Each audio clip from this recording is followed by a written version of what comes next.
Sur l'accord de libre-échange qui va être négocié entre l'Union européenne et les États-Unis. Donc les négociations vont commencer. Est-ce que vous pensez, comme certains, que le secteur audiovisuel et culturel doit être ce qu'on appelle l'exception culturelle, ne doit pas faire partie de cet accord de libre-échange avec les États-Unis? Écoutez, la Commission européenne, nous avons eu un long débat sur ce sujet, je ne vais pas trahir les débats internes, mais finalement nous avons proposé d'inclure cette question. C'est le commissaire De Gucht, je crois, qui s'occupe de ce dossier. C'est la décision de la Commission désormais de proposer d'ouvrir cette négociation dans toutes ses dimensions, y compris d'ailleurs les services financiers. Mais nous avons affirmé... Donc pour l'instant, l'audiovisuel est dedans, est inclus. Nous avons affirmé de manière extrêmement claire que ça ne devait pas conduire à réduire en quoi que ce soit la diversité culturelle. Et je serai précisément et personnellement extrêmement vigilant sur cet engagement qui a été pris. Philippe, sur cette question, peut-être, non? Combien de temps ça va durer, combien de temps ça va durer ces négociations, libre-échange, États-Unis, Union européenne, avant que ça n'entre en œuvre?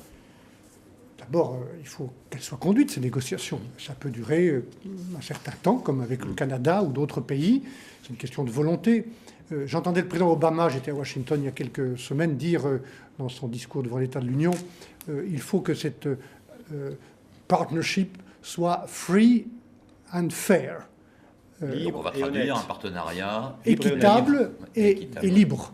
On n'en est pas là pour l'instant. Il y a plein de sujets de discussion avec les Américains où nous n'avons pas des relations équitables, y compris dans mon domaine des services financiers, où je me bats pour créer ce qu'on appelle en anglais le level playing field, c'est-à-dire un cadre équitable et équilibré. Et sur le principe, cet accord de libre-échange sera bon pour la croissance américaine et européenne? Oui, il sera bon pour la croissance parce que nous sommes les deux principaux partenaires économiques entre le marché américain et le marché européen. Par exemple, dans le domaine financier, 80% des échanges sont transatlantiques dans le monde.